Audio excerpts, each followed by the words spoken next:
The best of all the British generals, Sir Garnet Wolseley, was sent to the Gold Coast.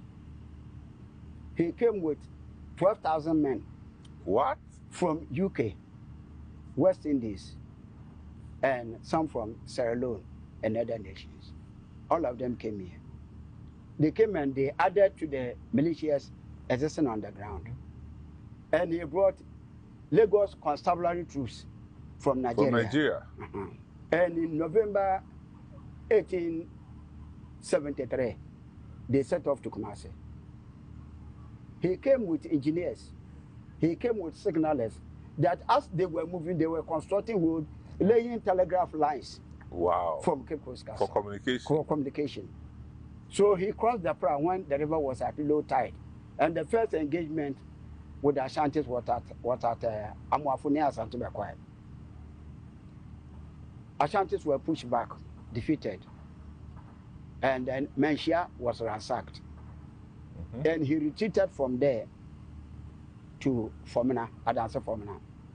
And then another batch of the troops, they went through Axim.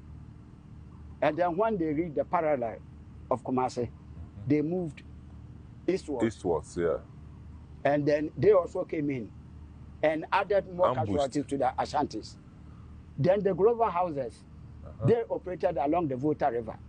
Oy. When they reached the parallel of Kumasi, they also moved west.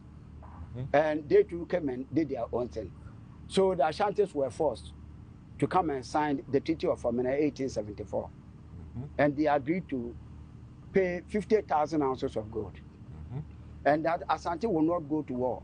Wow. And then all the tributary states under Asante were to be, including Achim, Ekwapim, part of Accra, Denchira. Which part of Accra would this be? This, what do I call it? Jamestown, Labadi areas. They all had their independence from Ashanti 1873 campaign. And you remember Denchira was powerful then, that it was controlling Asante. And Asantes fought for their war of independence against the Denchiras from 1700 to 1701. Under Osei and the chief priest Konfanochi. So the Ashantis conquered Denchira.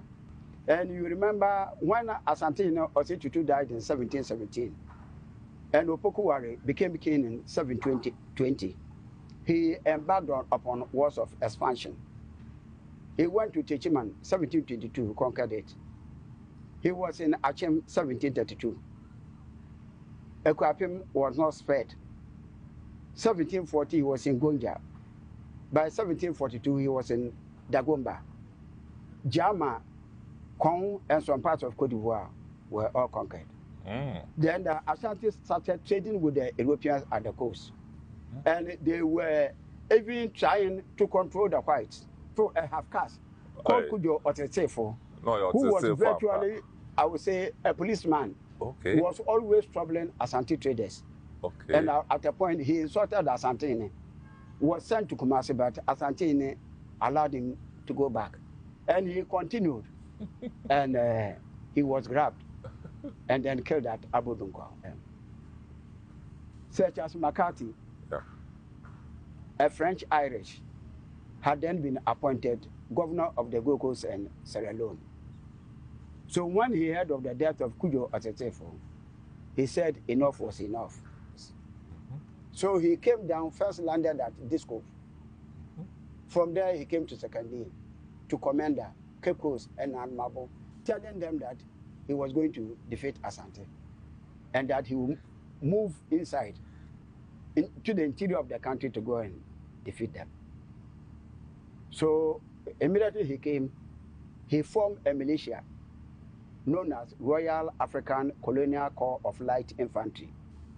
I repeat, Royal African Colonial Corps of Light Infantry, which was made up of 3 companies.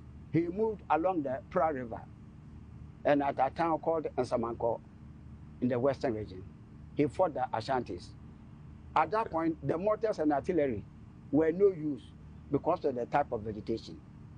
You fire your mortar or the artillery and to go and hit some trees. So McCarthy was surprised. So this is what we refer to as the Battle of Nsamanko. Battle of Nsamanko, that is it. Some of them lost their lives. During the battle? Yes. McLean thought he could move forward. He left majority of them behind. So when they heard of the governor of the British possessions in the Gold Coast deaths, most of them withdrew. So they lost the battle? They lost the battle, and McCarthy's head was cut and sent to Kumasi as a trophy. As a trophy? As a trophy, yes. Oh, the white man's head? The head, yes. Oh, I see. So then, after that, what happened? After that, this was a defeat to the British. It pained them a lot that somebody like Charles McCarthy should lose his life. And if you read British history, he is one of the least recognized British generals in battle. Why?